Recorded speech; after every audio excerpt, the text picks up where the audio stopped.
Hello, ladies and gentlemen. My name is Phay, and welcome to the channel. I only know 25 letters to the English alphabet. I don't know why. Today, we're taking a look at Elder Sign from Fantasy Flight Games.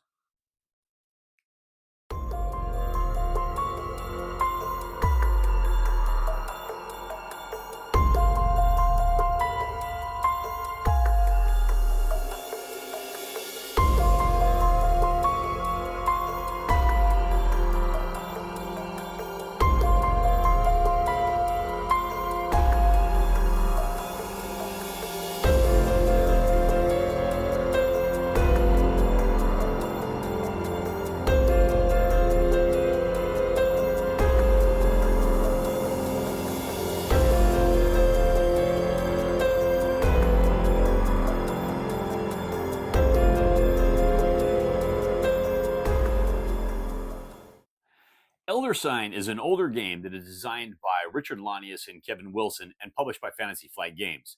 It's for 1 to 8 players, and you're going to take on the role of investigators, and you're trying to go up against or defeat one of the old ones is trying to basically inhabit this town, trying to take it over. All right. You got the Miskatonic University, which you can go to. You can help buy stuff and do different things up there that's going to help you out. You've got other world cards that you got to go to and try to close. All meanwhile, what you're trying to do is you're trying to get enough elder signs to stop the old one from waking up and taking over the town and having to fight him. All right. There's a lot going on in this simple little game, but how does it play? Well, I'll tell you what. Let me explain how to play the game, and then I'll give you my final thoughts. All right, folks, the first thing we got to do is set the game up. Now, I'm not going to cover that. The game's been out for a while, and there's a really good detailed setup right inside the rulebook on this on how to do all that. There's not a lot going on. Let's just assume it's set up. You're all sitting in the museum, and you're ready to go. So what's going to happen? So on a player's turn, what they're going to do is they're going to decide if they want to take a museum action, which there's 3 different things they can do. If they have trophies, and I'll cover trophies here in a little bit, you can spend trophies to buy clue tokens or different items. You can search the lost and found, which means you can just take your chance. You can roll a green dice and see what happens. You might lose some sanity. You might lose some stamina. You might gain a clue token. You don't know what you're going to do. But you can also receive first aid. So if you have some trophies, then what you can do is you can actually spend trophies to try to heal yourself up. You can also either gain stamina or sanity for free if you're down just a little bit. All right. But that's primarily what you're going to be able to do. Now, on your turn, the very first thing you're going to do is move. So if you're at the museum and you want to stay at the museum and do those actions, that's your movement phase. Otherwise, what you're going to do is you're going to move to one of the other locations that are on one of the cards that are out on the table.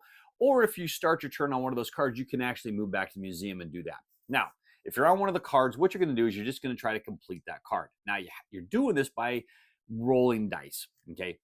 Now, every one of the cards is going to have a different symbol on it. And the symbols, you have to roll dice and you have to match those symbols. Okay. Maybe it's you have to have a number of investigations, or maybe you have to have a lore result or a peril or terror result, something. Okay. Now, so what you're going to do is you're going to put your little character token on that museum card, or not the museum, on that location card, and you're going to roll all of the green dice. Now, if you have items that give you yellow or red dice, you can add those now, or you can even add them in later if you want.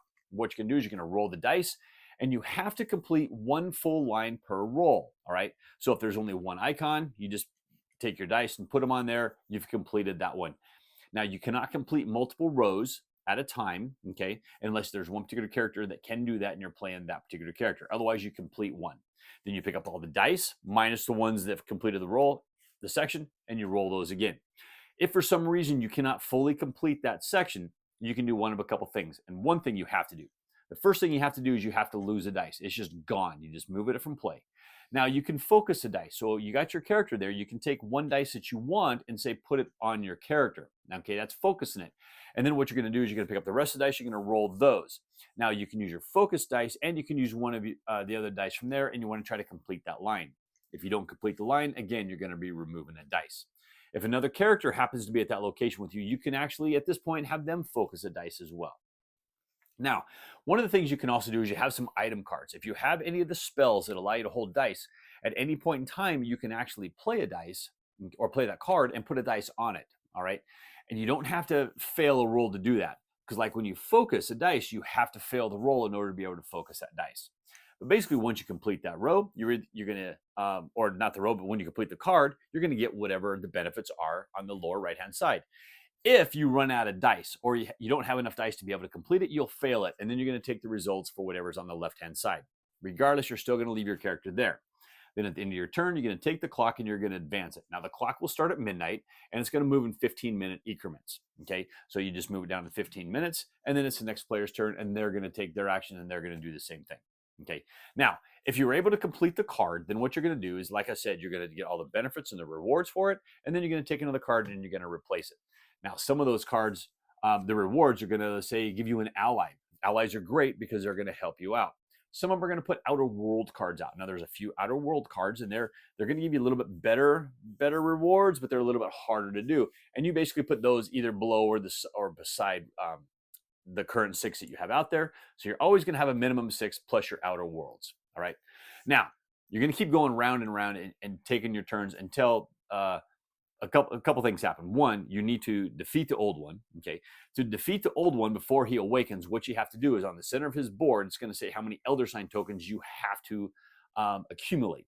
All right, if you can manage to get enough Elder Sign tokens, he will never awaken, and you've actually stopped him from coming to town. Otherwise, what's going to happen is when that clock strikes midnight, then you're going to draw a new event card, and you always start off the midnight by drawing that a new event card or mythos card. Okay, the mythos card at the very top is going to tell you what happens now. The bottom is going to be a lingering effect. It's going to tell you what's going to happen for that particular day, okay, and how things happen.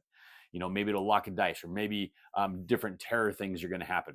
But you want to follow that card throughout the entire day. Sometimes they'll make it harder to do investigation pieces. So the little investigation icon is going to add 1 to all of those. Okay, different things are going to happen.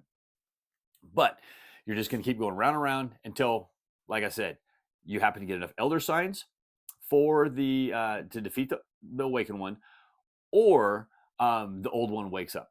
Now, with the old one card, one of the things I didn't talk about is on those mythos cards, sometimes you'll put doom tokens on them. Now, you'll see a couple different icons for the doom tokens, and one of them is going to spawn monsters. If you place a doom token on the one that spawns a monster, then you're going to pull a monster out of the monster cup or bag or however you got them sorted, okay? And you're going to place it on one of the cards. Now, you see the cards are going to have these little white outlines on them, and you're going to pick one and you're going to place it on that.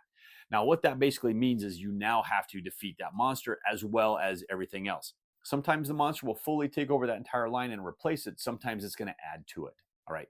Now, the nice thing is whether you succeed at the card or you fail at the card, if you complete that monster token line, you'll actually still get the benefits for the monster. Now, completing the cards, completing the monsters is going to do a couple things. They're worth trophy points, okay? The monsters on the backside are going to have a number between like 0, 1, 2, or 3, and the cards are the same way. They're going to have a 1 or a 2. I think there might be some 3s as well, and those are your trophies.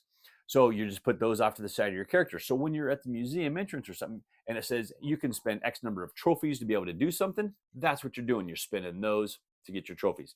Now, the nice thing is for every 10 points of trophies you have, you can actually get a free Elder Sign. So if you're just really, really close to doing that, close a couple things, get your Elder Signs, and away you go. And that's it. And you're going to just keep going around until you can either stop the old one from coming out, or if the old one comes out, then you're going to battle him. If you can manage to defeat the old one, you will win Elder Sign. All right, that's kind of a high level of how to play the game. There's really a lot more going on in this game, and I figured I would just cover a lot of that stuff here in my final thoughts, because it's just more stuff that I want to be able to talk about than just kind of explain this is what it does. Okay, now one of the main things with this game that you really got to pay attention to is you got to pay attention to those Elder Signs. All right, you can sit there and you can close gate after gate after gate after gate after gate, but if you're not getting any Elder Sign tokens, okay, you're not getting anywhere closer to closing that gate. So you have to make sure that you're trying to get those Elder Sign tokens. Now, if you can manage to get some of those old world cards out, and I think the core game only has like about 6 or 8 of those old world ones, they have usually a couple Elder Sign tokens that you can get. So they're harder cards, okay, but they're going to get you some of those Elder Sign tokens. They're going to get you some better rewards. All right. Now, if you also look at the trophy value of the card, the trophy value of the card is also going to kind of tell you that complexity as well. Trophy value of 1 is going to be easier to complete than a 2. All right. Now, one of the things you also have to pay attention to is you have to pay attention to midnight effects. When that 4th turn comes around, and sometimes it's not even that. Sometimes the Mythos card or something else. Sometimes the cards are going to advance the clock. But when that clock comes back around and it strikes midnight, you have to stop right there and you have to deal with the midnight effect. Okay. Now, at midnight, some of the cards are going to say this is going to happen or that's going to happen. If you have those on the board, one of the things you want to try to pay attention to is see if you can get those particular gates closed before you get to midnight, because it's usually really bad stuff. Okay. So you always want to pay attention to that. You have other cards you're going to say they're going to have terror effects. If you don't complete a row on a particular roll of your dice, all right, you lose your dice, but the terror effect is also going to happen as well. And sometimes it's just going to say, you know what, you fail. So if you don't complete a row per roll, all right, then you're out. Now, the nice thing is you have clue tokens. Build up those clue tokens. Every time you spend a clue token, you can roll a set number of dice. Maybe you got a couple dice that you have. You just need that one more icon. Spend your clue token, roll those other dice. Hopefully you get the icon, you complete that row. All right. So you want to try to use your clue tokens. You want to try to use your items, your spells, and everything else to try to maximize how fast you're going to be able to get stuff done. Sometimes you want to just hold stuff. So you hold on to all those spells in case you really, really need them. But if you hold on to them too much, okay, then all of a sudden the decks are going to run out, or you may not be able to use it at that time. Because remember, if you have all of the spells that are going to be able to hold dice for somebody else, all right, then nobody else can get those cards. Nobody else is going to be able to use them. You can only use them on your turn. All right. Now, one of the things you want to pay attention to is on the very back of the rule book, they have a nice little quick reference. I love how the older games did this, but it also has a chart for the dice. It's going to show you your green dice, your yellow dice, and your red dice, and what symbols are on them. All right. So for example, if you're trying to get terror icons, okay, for a particular one, you don't want to be adding yellow and red dice. Well, red maybe, but yellow dice have absolutely no terror icons on them at all. So you don't even want to spend your card for that.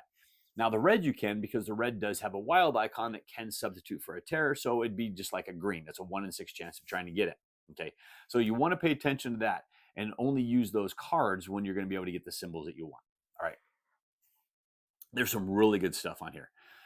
There's locked dice. Some of the things are going to lock your dice. So as you know, different cards are coming out, you have a green, yellow, red lock symbol on them. You're just going to take one of those dice and you're going to just place them off to the side. You don't get that dice until you can close that gate. Okay. And you're stuck with it. You want to, at that point, try to go close that gate so that way you can try to get that dice back. Just really unique and cool mechanics like that I absolutely love in this game. Okay. Now, one of the things about this game is you may die.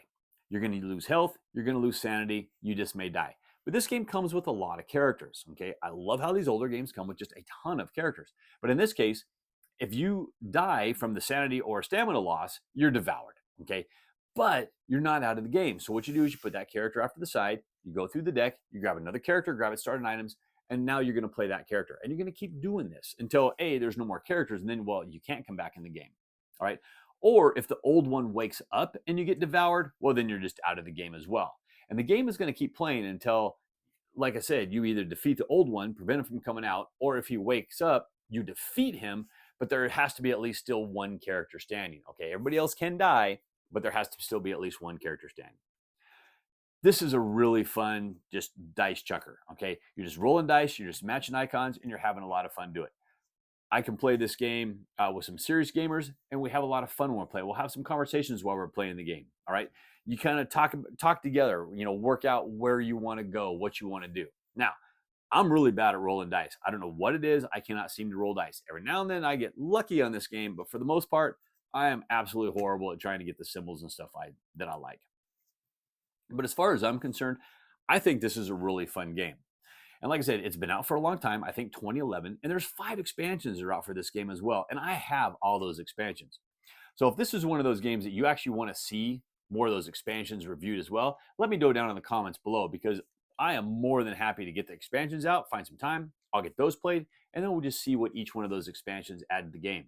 And if I remember right, 2 of the expansions I've never even pulled them out of shrink wrap.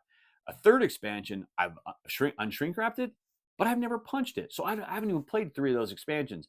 I did not realize that until I pulled this one back out to play it. So I really want to get those played personally myself. But let me know if you're interested in any reviews on those. Okay. But otherwise, that's basically it. Okay. It's a fun little game. You just figure out where you're going to go. You roll a bunch of dice. Okay. Maybe it's like you're on the last dice. It's a really tough card. You need that one symbol. You roll it, you get it. And you're just so happy. Everyone's hooting and hollering. I have a lot of fun every single time I play this game. I highly recommend this game to anybody that just likes chucking dice and just having a good time playing. Like I said, it's been around for a long time. It's still available today, and it's still a really fun game.